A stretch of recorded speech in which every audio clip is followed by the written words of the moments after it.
Hi, welcome back to English 111 Online. This week we're going to do two things.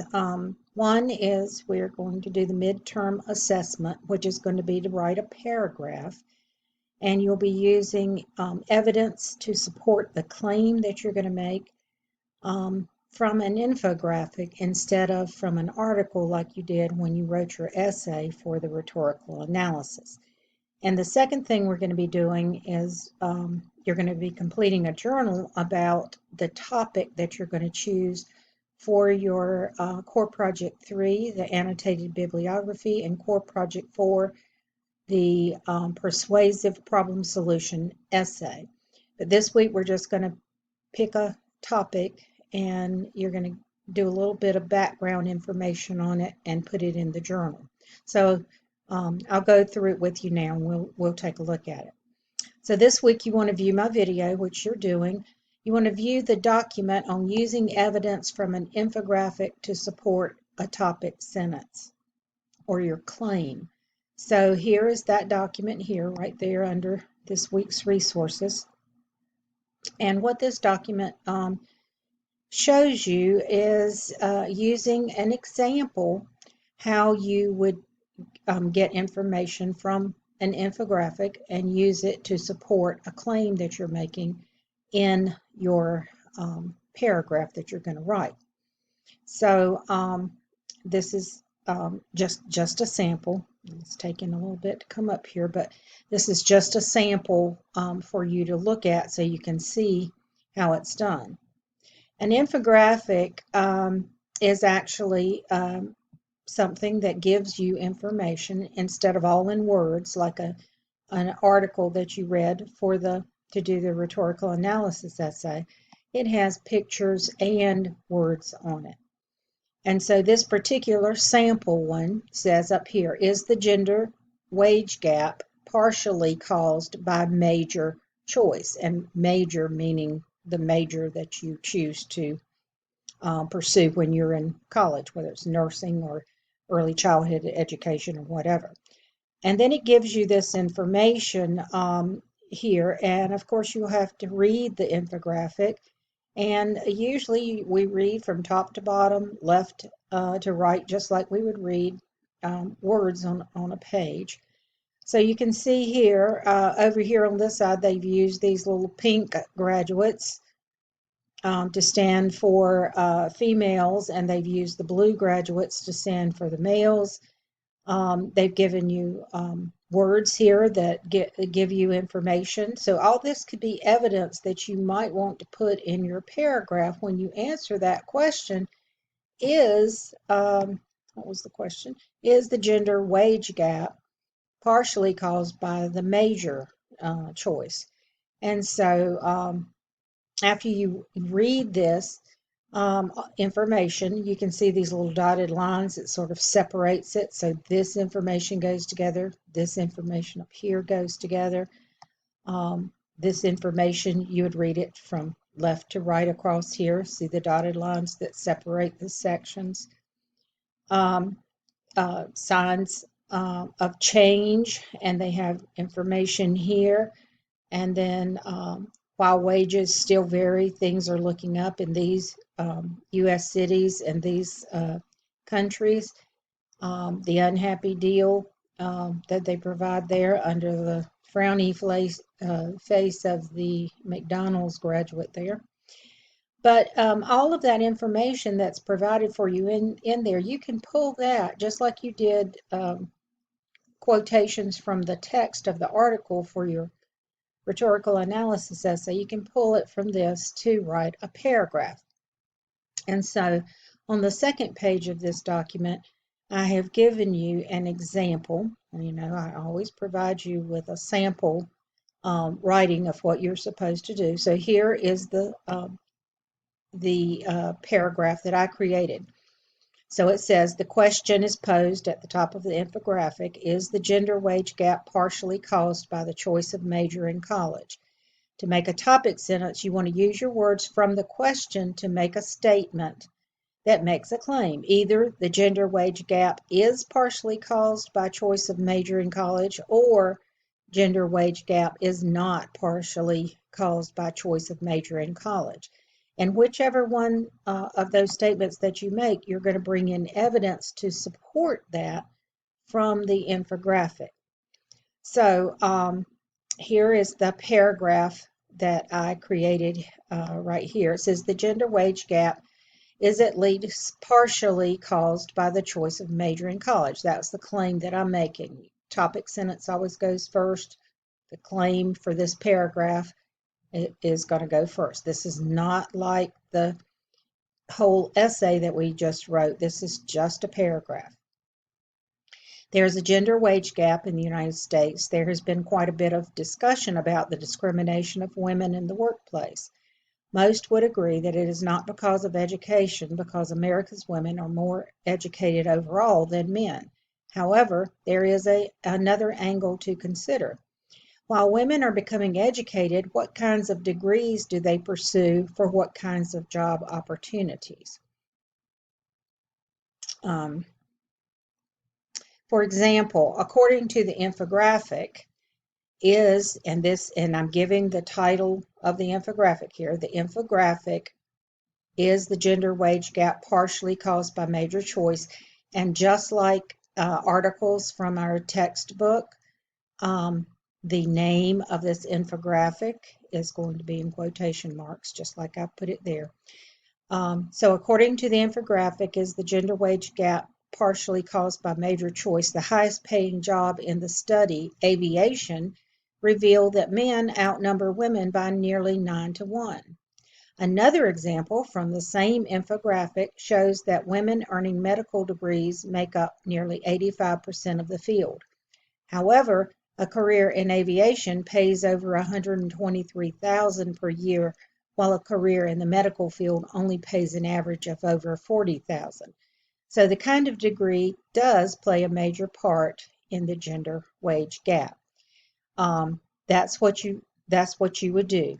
Now that's going to be set up in MLA format. It's going to have your heading on the first page. You're going to put in your page number, insert your page number for the header on each page, and you're going to have 2 pages for this, one for your paragraph and one for the works cited page.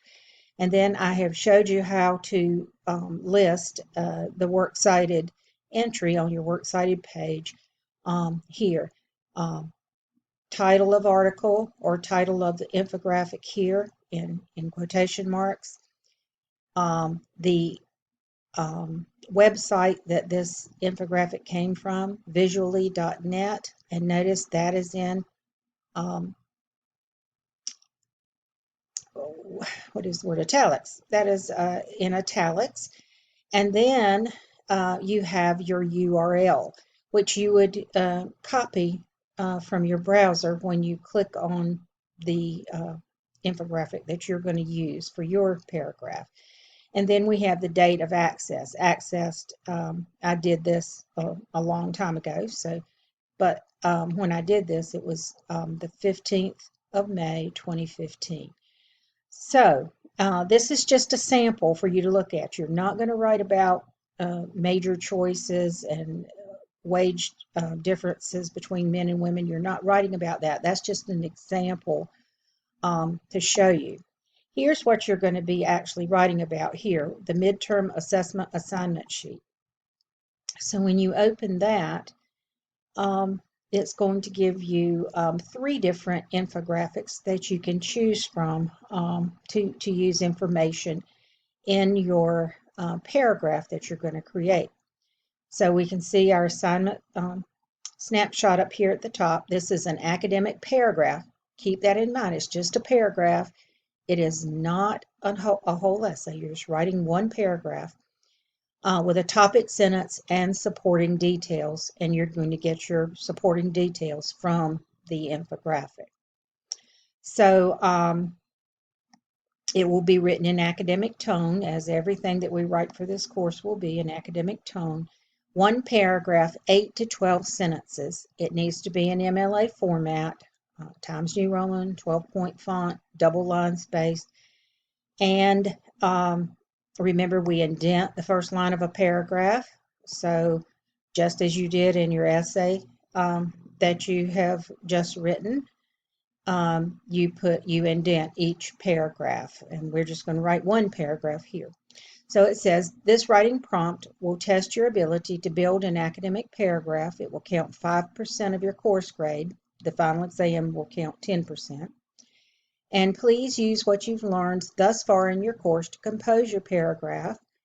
Try your best so your instructor can determine ways to help your writing. So this is an assessment. We want to see how far you've come so far. Have you learned your MLA format? Have you learned to use a topic sentence? Have you learned to use supporting details to back up your topic sentence with good transitions? And, are you using proper grammar, mechanics, and that sort of thing too? And also, can you create a works cited page with an entry for for the infographic that you're going to use? Now here are the directions. Type your paragraph in a Google Doc, upload the document on the Turnitin link provided on the Moodle page. And here's the prompt. After reflecting on the infographics provided below, you're going to click on these and open these up. Describe whether your skills learned in college do or do not prepare students for a career. So your topic sentence or your claim that you're going to make for this paragraph is going to be either skills learned in college do prepare students for a career, or skills learned in college do not prepare students for a career. Where are you going to get your information to back that up? From these infographics right here. So these are all live links. You click on it, and then you can go to it. And when you go to it, it's going to be very small like this. And so you're not going to be able to, of course, read that. I couldn't read that. I don't know, maybe you've got great eyes and you could read it. But if you'll notice, the cursor turns into a little magnifying glass. So if you double click, well, maybe you don't double click, you just click on it. And it expands it so that you actually can read it. So see, you've got all this details in here that you can pull some information from it to use in your paragraph. Now, you only have to use one of these infographics, but you could use two if you want to, and you can also use all three of them if you would like to. If you use two, you're going to have two entries on your works cited page. If you choose all three of them, of course, you're going to have three on your works cited page. If you only use one of them, then you'll have one entry on your works cited page. So that is the assignment for the midterm assessment. And again, we're looking at do you have a topic sentence which expresses a claim that you're making? And are you able to pull evidence from an infographic and use it to show, to back up the claim that you're making? And can you do it with good academic tone, good grammar, good mechanics, a works cited entry, good MLA format all the way through? And so just one paragraph for that. The other part of your assignment this week is to view this little video right here. It's a YouTube video on global goals. It's really short, it's cute.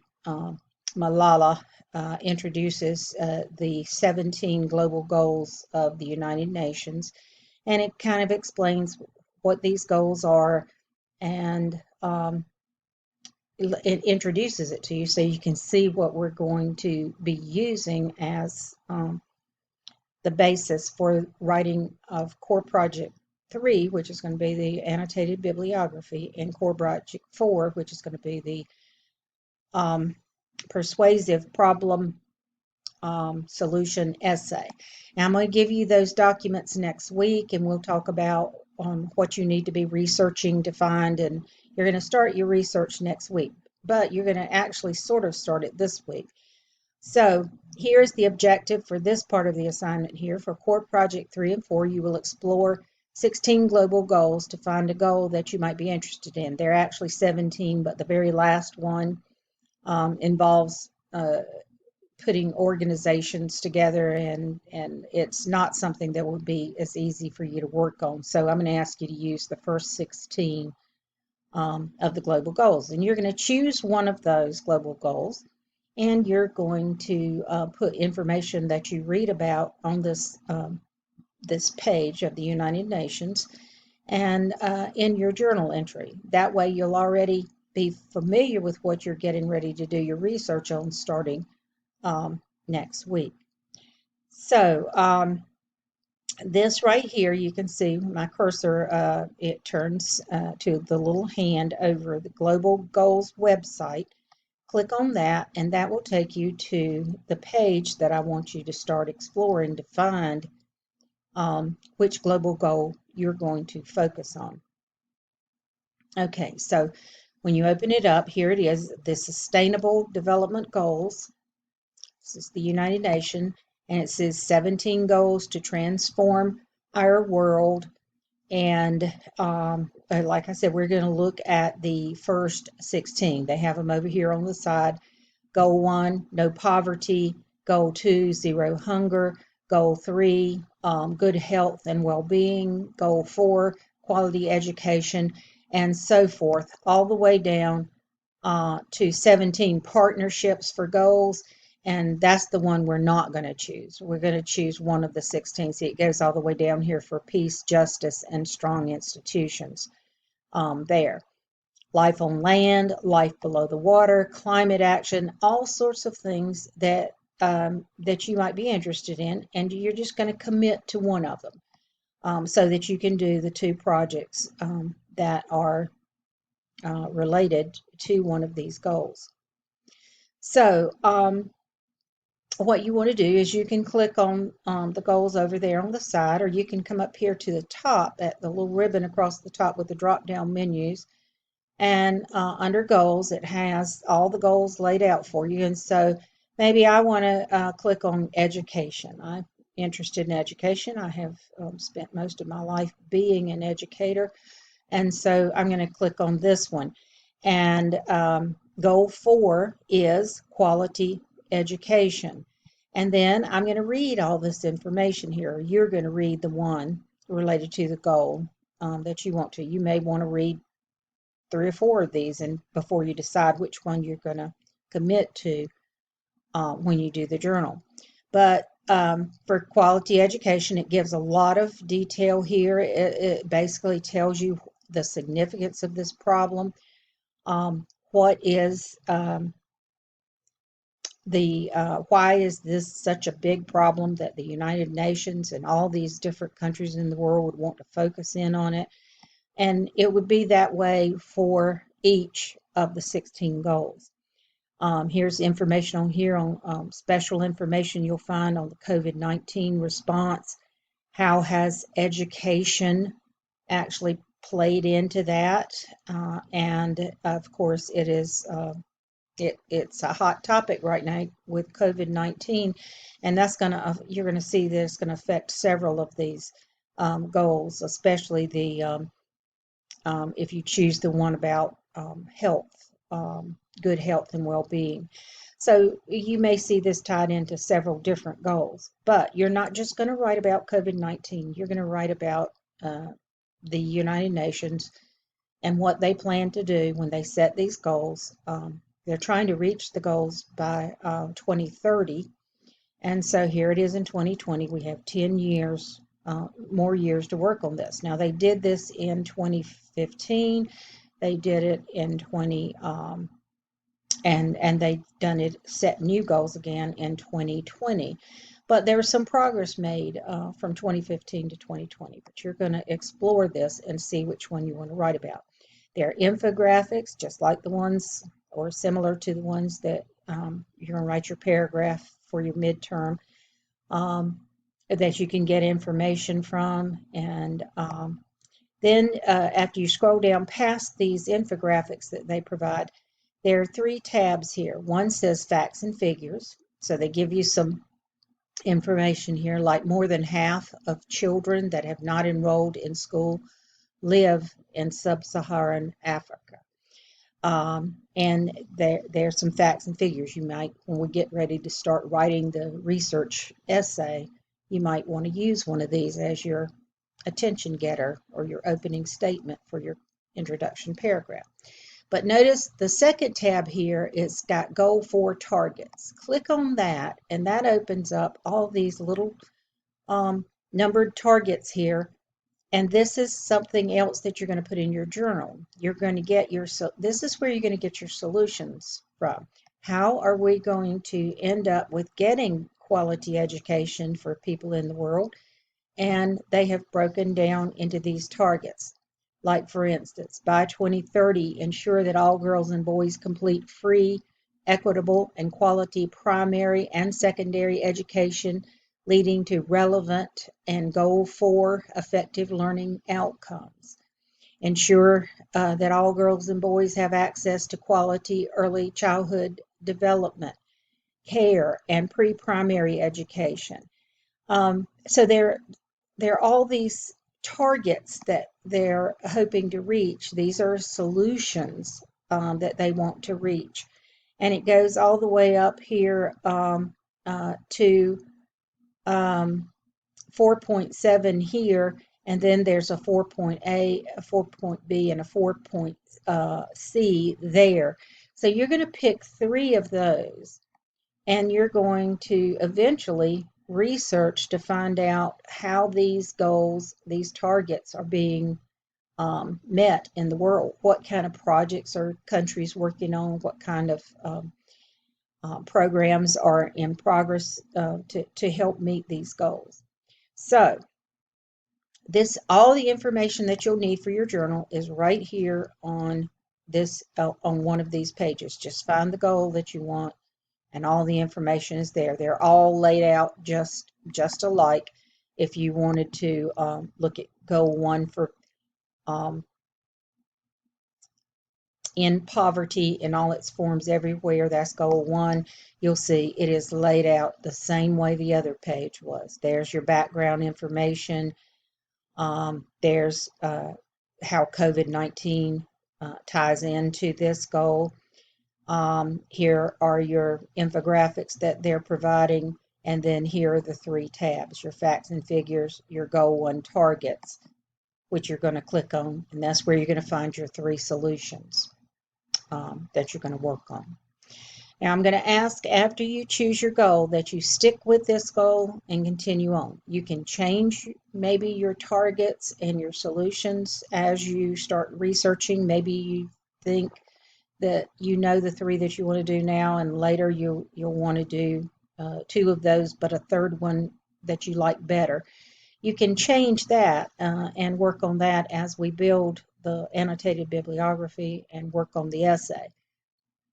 But I'm going to ask you to go ahead and pick your goal now and stick with it, because I want everything that you're reading about and exploring about now not to be a waste of your time. And it's never a good idea for these projects, especially in the summer when we don't have very much time to work on them, for you to get change your mind too much about these goals. So be sure you've got one that you're interested in and can write about for the rest of the summer session, because that's research and write about the rest of the summer session. Okay, so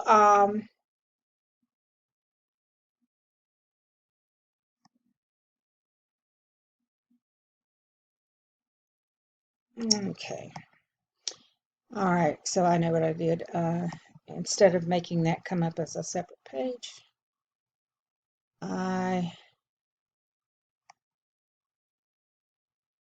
need to track. I'll go back and fix that so that you don't lose the Moodle page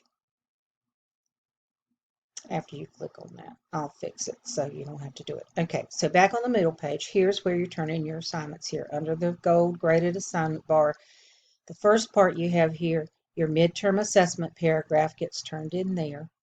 And of course, you want to get that done before midnight on the 21st. And then here's where you do your journal right here, and that will be also need to be completed before the 21st.